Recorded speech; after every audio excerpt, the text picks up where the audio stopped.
We have here with us today a very, very interesting visitor that, if the cloud had an inventor, probably he would have been the inventor of the cloud, but he's agreed to be the godfather of the cloud or something like that. So let me welcome, and please welcome with a big round of applause, Dr. Werner Vogels, CTO. Thank you. Oh, you have your own. I have one of those.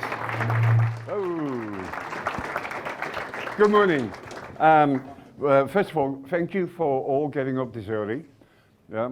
I thank myself for getting up early as well today. So, it's well, first of all, it's an honor to come and speak to a university. I used to be an academic for 10 years.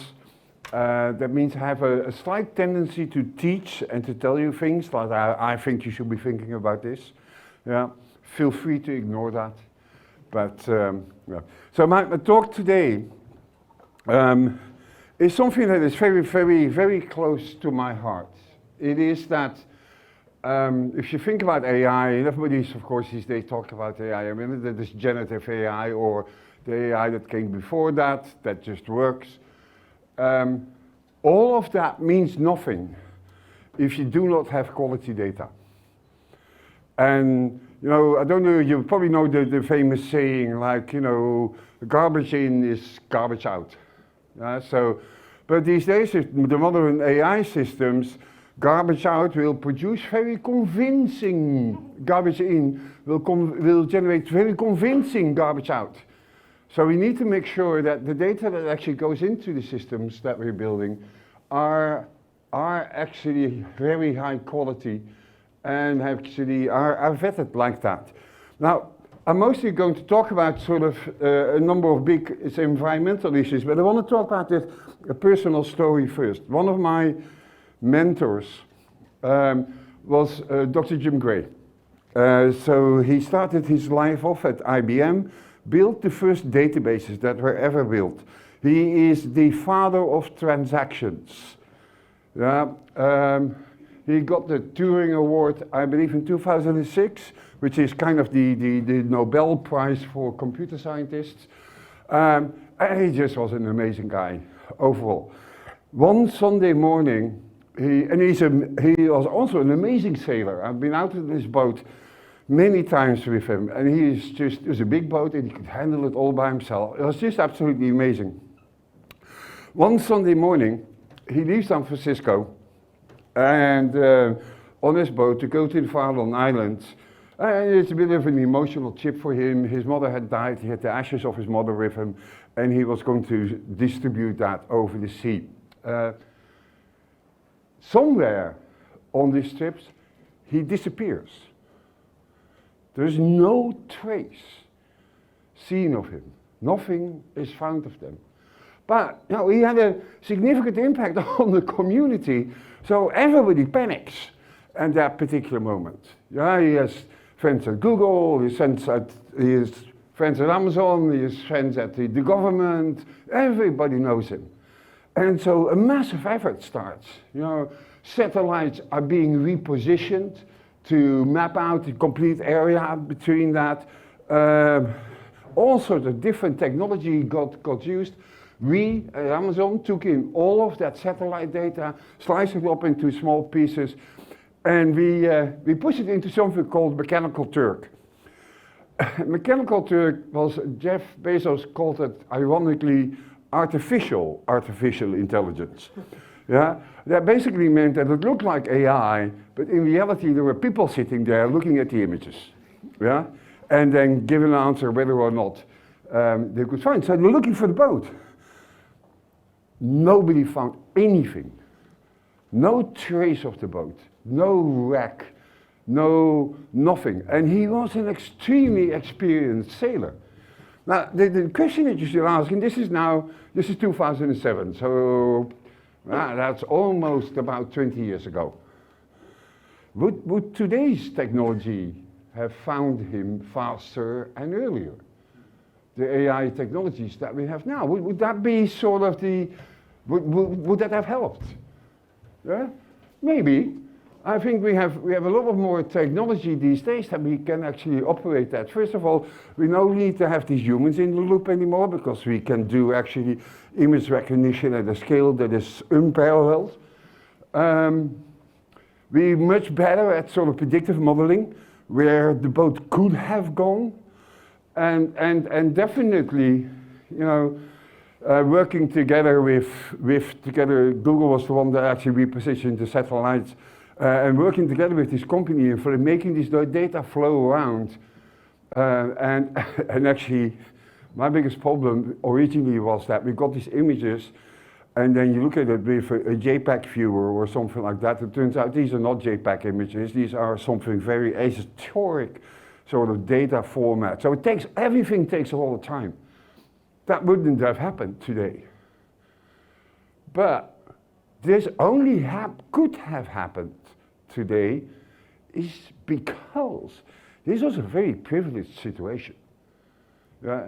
Here there's one person where we are basically moving the Earth forward. We didn't move the Earth, where we definitely moved the satellites around the Earth. And we've got tens of thousands of people looking at these images.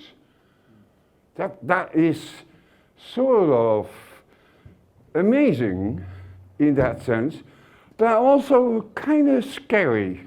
You know, if we want to, we can actually come up with this data.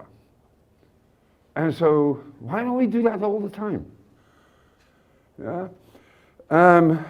I believe we have a massive data divide. There's not just a digital divide in terms of services or things like that. There is a massive divide in terms of high quality data, especially when it comes to terms of crisis. Yeah? If you're not mapped, yeah, you're not seen, and as such, you cannot get help. Think about a country like the Philippines. The Philippines is smack in the middle of something which we call Typhoon Alley. That means there's at least 3 typhoons a year. And it's not only that, they have earthquakes and they have volcanoes. That means this country is continuously in distress, yet 98% of the country is not mapped. Crisis people have no idea how to get there. And I think one of the and I do think that the mapping is absolutely crucial to be able to give help to those people that do appear in crisis. So what do we need to do there? But let me give you a few examples first. 2010 was a massive earthquake in Haiti. Hades, as the Americans say. Yeah, and that meant, but there was no map of Port-au-Prince. Yeah, and that meant that even if sort of the help organizations had the coordinates of where they need to go, they had no idea how to get there. And so that's kind of like, that was a major issue for the organizations there. Emergency responders could not get to where they needed to go. But let me pick a less crisis one. I just visited Sub-Saharan Africa, and in Lagos, Nigeria, there's an area called Makoko. And that basically is a complete city, 300,000 inhabitants, but they live in houses on stilts in the lagoon. If you go to any commercial map, it will just show you as a lagoon. It won't show you as a city where 300,000 people live. So that doesn't only mean that in terms of crisis they will be in trouble. They can't get government services because they're not mapped. They don't exist for the government or for other organizations. Yeah? And so if we want to make use of AI and other advanced technologies that are really good in actually processing data at scale very fast, yeah, we need to make sure that we can put things into the AI that actually have this high quality data, this high quality information.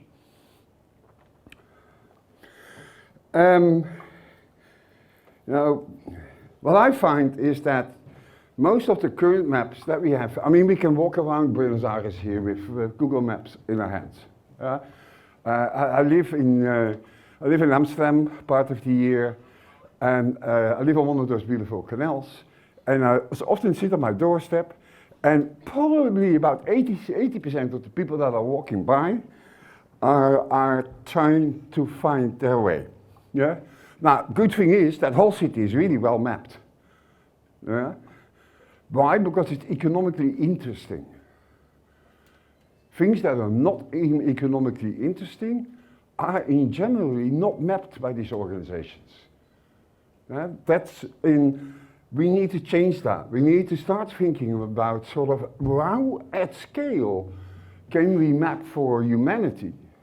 Yeah? Things that care to us, all of us, should care to all of us, instead of just only for those things that are economically interesting. Now, maps are a bit difficult at times, yeah? Because, yes, maps change continuously. Mostly because there's different dimensions of maps. Yeah? If you start with the lowest layer, the ground layer, the earth, mountains don't move that fast, yeah? Or they don't move at all. And as such, that's something that you could think the earth layer in general doesn't change, or it changes in order of magnitude of decades. Yeah? Then you get the infrastructure layer, the roads. Yeah? Roads may change on a yearly basis, maybe, something like that. Half a year, people build new roads, you get things, you get new, let's say, exits of a road and things like that. But that doesn't happen on a daily basis. That really happens sort of in months or years. Seasons may change things dramatically. Yeah? If you are in a very wooded area, in the fall, that area looks really quite different from, let's say, during the summer. Or, you know, if you have glaciers or things like that, the water levels may change dramatically during the different times of the year. And then there is a real-time layer. You know, there's a truck on the road there that's broken down. Or, you know, in times of disaster, all of these layers become crucial and important. But the real-time layer, especially, yes, I knew there was a road there, but it's not there anymore. What now? Those kind of things. Now, you have to think about that. We can think maps as something that we look at.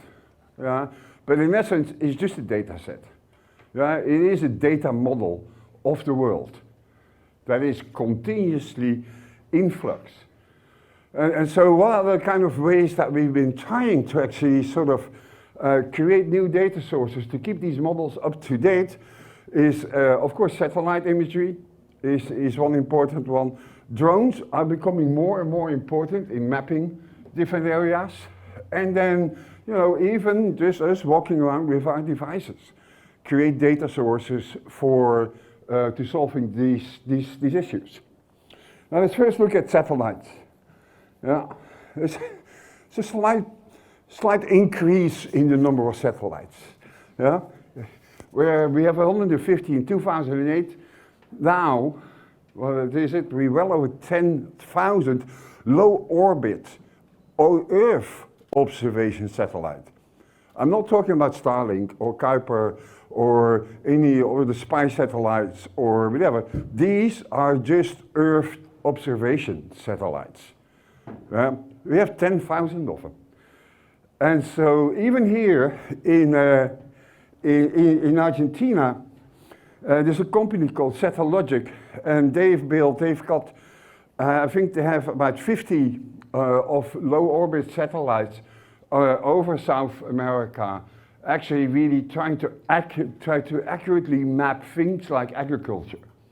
You know, how are crops growing, things like that. Lots of information about the country that would be very hard to gather if you would be doing that, let's say, on the road or on the Earth itself.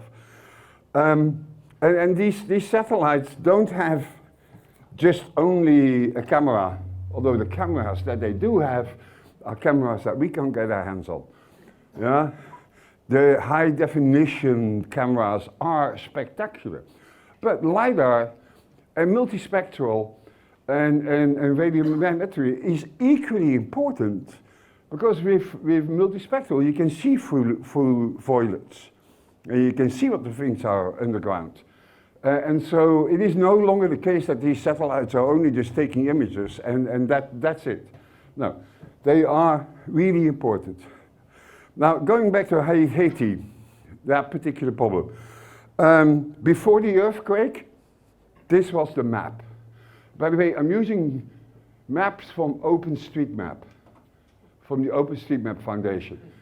Why? Because they are the most dynamic ones. They're the ones that don't rely on a truck driving through your streets taking imagery. This is people creating maps, and pretty accurate maps. This is before the earthquake. This is January 10. And then satellites get repositioned. But more importantly, about, I forgot the number is, I think something like 1,000 volunteers went onto the streets to start mapping sort of how after the earthquake the city really looked like. And this is 2 days later. Suddenly the Red Cross, the United Nations, I think the United States Marine Corps got involved, all of them used these maps. These are open source maps created by people. They don't use the commercial maps, because those are the ones that are actually accurate. I really want to tell you about OpenStreetMaps instead of all the other mapping systems that there are there. First of all, it is free data to use.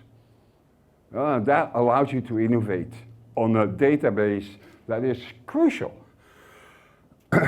Then there is an organization that works with OpenStreetMaps. It's called the Humanitarian OpenStreetMaps. This is how to involve humans in extending these maps in ways that actually make sense for crises. And they have this whole program called Missing Maps that actually really go around the world basically on the data that they have and look at where are the blind spots that we have. Believe me, Mongolia isn't mapped really well. Yet there's enough crises in Mongolia that actually would require these maps. So they're starting them programs with volunteers in areas that are hardly ever mapped to actually start mapping the whole world. And that's crucial. This is actually, I did a documentary series for a number of years called Now Go Build. This is actually one of the images of it. I met with the OpenStreetMap team in the Philippines, and then for them it's important not just to map the street, but to map the infrastructure on the street. These houses are made out of carton. There's a church that is made out of stone. Where do you go in case there is an earthquake? Yeah? You don't go to your neighbors in the houses that are almost about to tumble down. You go to the church. Yeah? But without that data, nobody can go anywhere. And again, the Red Cross completely relies on their maps. And there is almost every month a crisis in the Philippines that is required. Yeah? Government doesn't do this. These are people on the ground that are walking around with their cell phone, a map from the Humanitarian OpenStreetMap going like, first of all, this is a small alleyway, this is this kind of house, this is that kind of house. And it's not even talking about sort of the numberings on the houses. I was very fortunate to a few weeks ago to visit one of the favelas in Sao Paulo. And that house is number one, and that house is number one, and that house is number one as well. You know, first of all, so the reason why I was explaining that is that Amazon delivery people have a bit of a problem there. Yeah, but it's the same for if you want to reach people. Yeah, who lives here? Because actually the favela can't go out, they can only go up. And so where it used to be a 2-story house is now suddenly a 6-story house. With 20 families living there, each in one room. And so how do you number them? How do you find them? How do you know where these people are? You only know that if you start to map these things. And actually, the Humanitarian OpenStreetMap Foundation or team has built a great AI system. It's called FAIR. And so what they basically do is the information that they have, if there is a crisis, and they just don't give you the maps, FAIR will actually collect all the relevant maps and all the relevant information that they have, push it into it, build an AI model out of that so that you can start asking questions to it. And so that's crucial, you know, adding, and so it can automatically determine which of these structures are houses, which of these structures are factories, which of those, it identifies the things that are actually on the map that may not be information that was originally given there. And so, again, you know, this is not government. These are people themselves that build these kind of things because they see the need for this. We work, for example, with the Mercy Corps, who actually put boots on the ground in environments where there are significant crises. Yeah? And one of the things that they wanted to predict, for example, wanted to know whether they needed to interfere there, was when the war in Sudan, in South Sudan, broke out. They wanted to know whether that war, where basically millions of people are being displaced, what's going to happen to the agriculture? Yeah? Are people still growing crops? Because if there's not growing crops, we'll have famine in South Sudan, next to all the other horrible things that are happening there. Yeah? So, do people have food? And those are things that you can actually get from imagery. And so it's crucial. Yeah? Unfortunately, if you think about free data and data being available for everyone, unfortunately, data is not equally distributed, and especially not when it comes to money. Yeah? These top 3 are free. Yeah?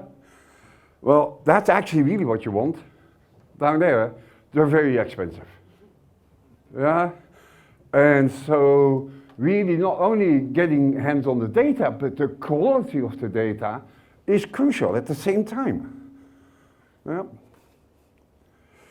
An intersecting factor there has become drones. Yeah? Areas where satellites either don't give you the quality of the data or they don't get repositioned quickly enough or whatever. Drones can play a crucial role in all of this as well. And again, the OpenStreetMap Foundation actually does work in that area. They are basically training local people how to use small drones to start mapping their own environment. At least you get a map that is actually relevant at that particular moment. If there is a crisis happening and you can put your drones in the air, you can get a pretty accurate view of that. But that's still the data that's on the drone. That's not the data that's in the hands of the emergency responder where it needs to be. So there is still, there's still a path to go in there. A good example, again, is the one that I gave you earlier, Makoko. Yeah? This is how Makoko looked like before they started mapping this. And then what the Humanitarian OpenStreetMap Foundation did was actually give a bunch of these small drones to people in the community, mostly women, trained them how to use them, and actually map their whole business. Look, there's a major difference between that map and this map. This is reality. And it's not only in terms of crises. This map means that they can prove to the world that they exist. And as such, should have government services. And all sorts of other things that actually come with the fact that you suddenly are known. Yeah? And for that, you need to have an accurate view of where people are. And as I said, there's different ones. All of them have different kind of time scales. But on the ground itself, we just had satellites with drones. Now let's look at things on the ground itself. Mobile and IoT actually provide what I would call ground truth. This is the reality. If you can walk there, it is probably an alleyway. Things like that. And we have tons of these devices. So it's not like that they're new or anything like that. And so this is another humanitarian organization, the Watershed Organizational Trust, that puts actually trains local communities to put sensors in the areas where they're growing crops, so that they can actually get an accurate view of how their crops are growing. And combining this data together gets extremely valuable information about sort of famine, hunger, price of crops that they can ask for, all these kind of things are in general. Pricing of crops is something that, in my mind, I never really thought about. But if there's enough, farmers are continuously under pressure. There is no collusion on pricing. Yeah? It's not like everybody gets the same price. No, everybody's fighting for, depending on the amount of sort of crop that is available. So data on that is crucial for them to get the maximum amount of money for the crop that they are actually that they have. And so they become citizen cartographers with these kind of tools. And some of them are really inventive. You guys don't have a company here called Grab, I think. Grab is mostly Southeast Asia. They do everything that you can imagine. They deliver your food. It's a bit like Uber Eats. It's Uber Eats combined with Ubers on motorcycles or on scooters. They bring people home, everything that you can imagine that a company like that does. The problem is that these work in environments where there are no maps, or hardly any maps. Yeah? So this is, so they created something called Grab Maps. That is basically where their drivers are going to bring people home, because the drivers know where to go, because they've been there. It's just there is no map. This is Jakarta. Yeah, it started off Jakarta like this, hardly any map. Big roads, commercial buildings, things like that. And this is the reality of Jakarta. Yeah? And Grab Maps is freely available for people to use that actually want to make use of this data, and especially, of course, in cases of crises or anything. If an ambulance needs to go to a person somewhere out over here, it's impossible on the original maps, but on Grab Maps you can. There's a similar company in India. They're an intermediary between tuk-tuk drivers and people that want to use tuk-tuk. Doesn't quite work like Uber. It's a different economic model. But again, India has this massive problem that outside of Bangalore, nothing is mapped. Yet these tuk-tuk drivers go there all the time to bring people home. And so they also have maps now of India at a fine-grained level that nobody else has. And again, this is not the government. This is not some large organizations. These are people on the ground. And at the same time, companies that realize they have a social responsibility. It's not just about making money with Grab. It is actually creating data sets that they feel everyone should be using. And especially when it comes to more social causes, because that's where most of their business is as well. Yeah. And so you do need to have this multiple perspective kind of thing. One of them is that pregnant women should not walk for more than an hour to a healthcare center. Now, probably we think walking an hour as a pregnant woman is something you shouldn't be doing in the first place, but it's much better than walking 2 hours or 3 hours. Yeah? So for that, yeah, you need to actually have accurate data. Where are these centers? Where are they placed? How do women walk? What path do they choose to actually go there? And if we want to place new healthcare centers, where should we be placing them? Such that we can meet this goal that pregnant women are not walking more than an hour. And maternal health is a major issue in these countries.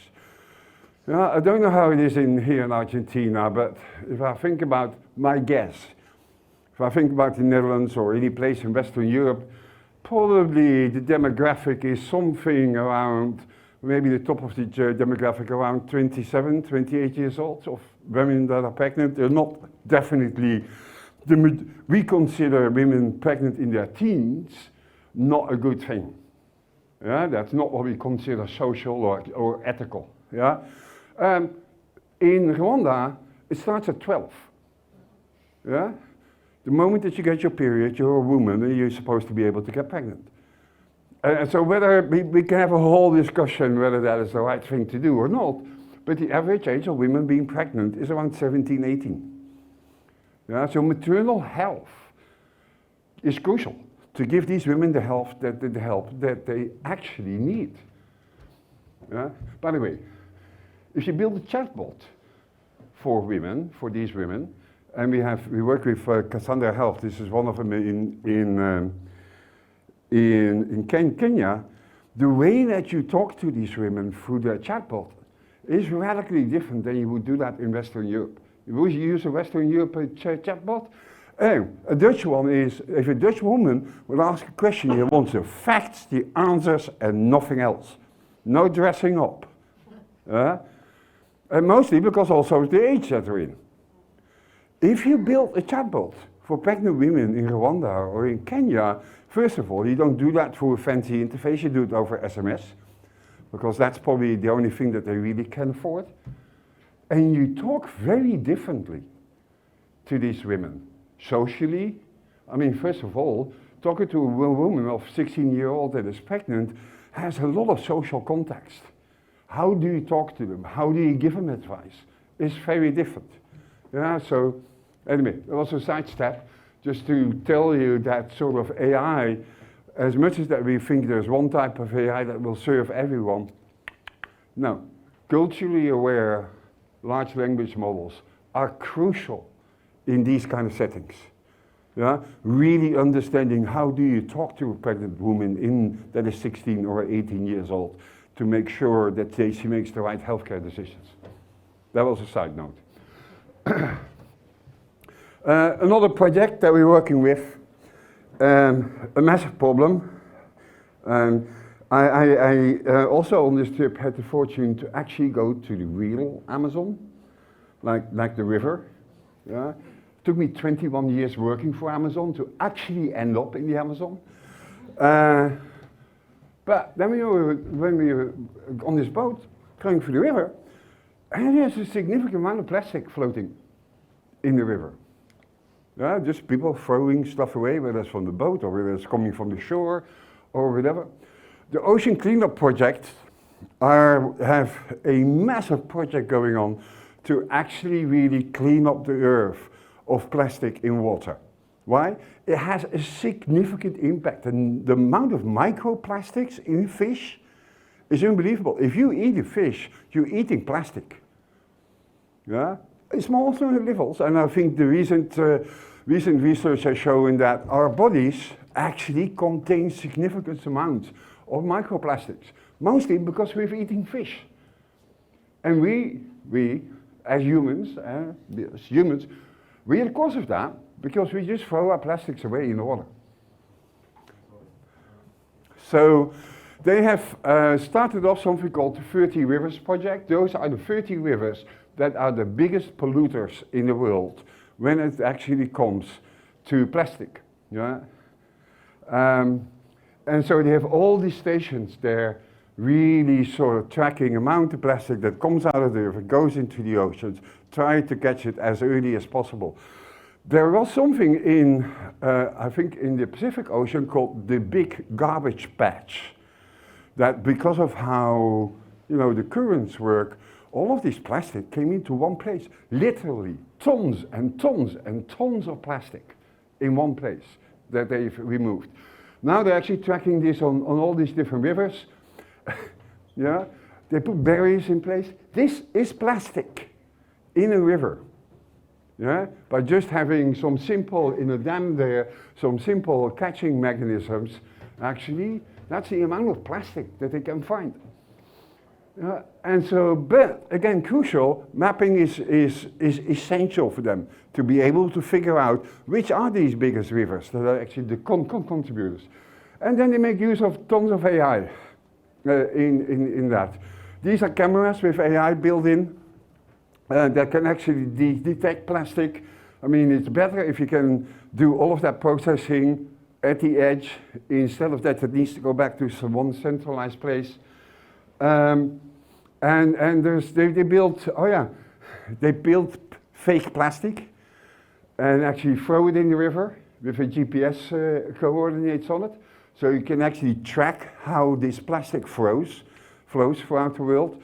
Again, it all results in maps that are accurate about what are the biggest polluters in the world when it comes to plastic and how can we best solve these problems. Now, the problem is that much of this data is massive. Really, really big data sets. Very hard for individual, whether it's profits or non-profits or organizations that want to solve some of these problems. Yeah? This data is really big. But, my cloud is bigger. Yeah? Now, here we get to a point where I want to motivate everybody that either have connections or whatever with people that actually are creating data sources that could be useful in sort of these kind of efforts to actually make them publicly available. On AWS, the cloud computing division of Amazon, we have an open data registry. There's basically anyone that has any of this kind of data, not only geographical data, but any other data set that you think actually can be good for others to use. Yeah? We'll host them for you for free. And the egress data, egress of that, getting the data out, is also free. Yeah? So there is no reason for anyone that thinks we can actually start working on some of these issues to be able to not put this data somewhere. You can send it to us on a massive USB stick or whatever you have, and we'll put it there. And there's a whole range of very interesting organizations that are working with this data. One of the data sets that's there is called Digital Earth Africa. That is basically satellite data from NASA, ESA, and JAX. ESA is the European Space Agency, JAX is the Japanese one, and NASA, of course, we all know. Over the years, yeah? Not just from now, but over the years. If you want to figure out where illegal mining is happening, you need to start looking where roads are being built to places that you would not expect a road to be being built. Roads aren't built, overnight. It might take a year before a road is actually being created. So these data sets are crucial to be able to detect illegal mining.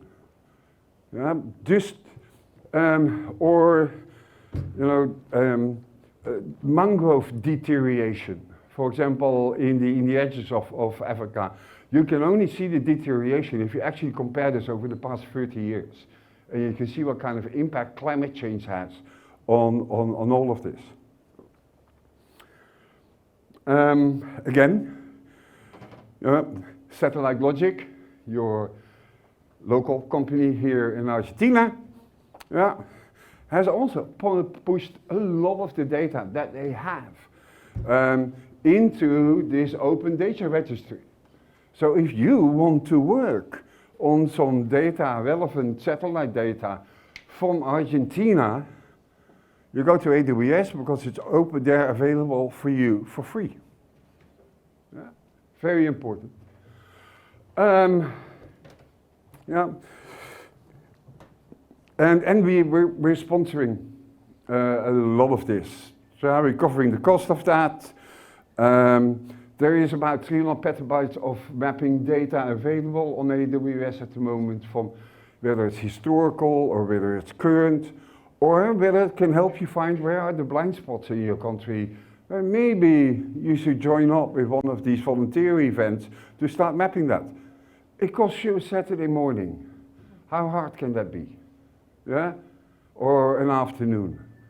And if we all do this, we can actually get rid of these blind spots. Yeah? Now, the data did exist. Yeah? The story that I told you about Jim Gray. But AI didn't.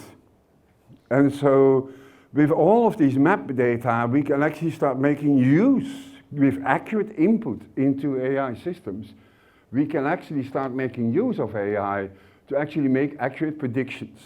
We can make predictions about, oh wait, you know, if we know that this big storm is coming, where should we actually at the edge already start positioning our emergency services? Yeah? It's not just about afterwards, it's also prevention. How can we actually get there? What are the areas that we need to take in? So the data existed in those days, the AI just couldn't help us with that.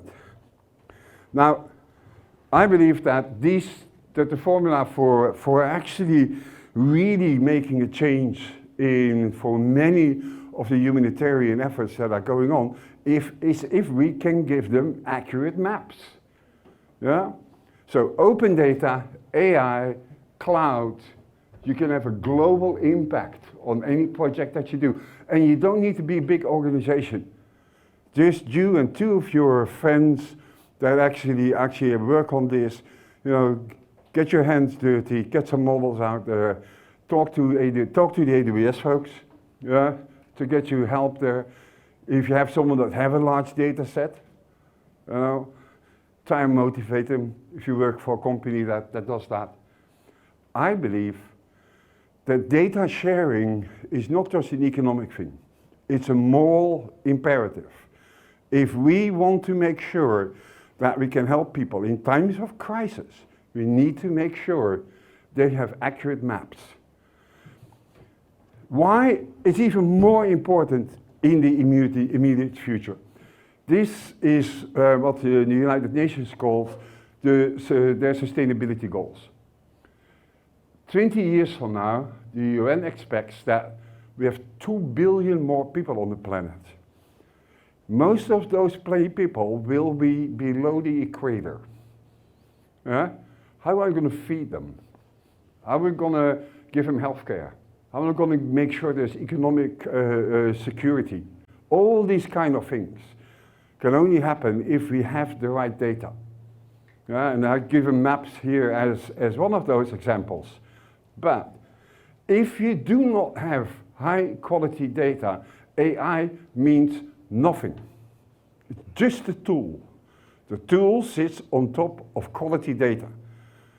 And if you can get that open source data accessible to everyone, we can see that a number of problems in our society will be solved by young people like you, because you are actually taking action based on this data. With that, why don't you go build something? Yeah? Okay, thank you.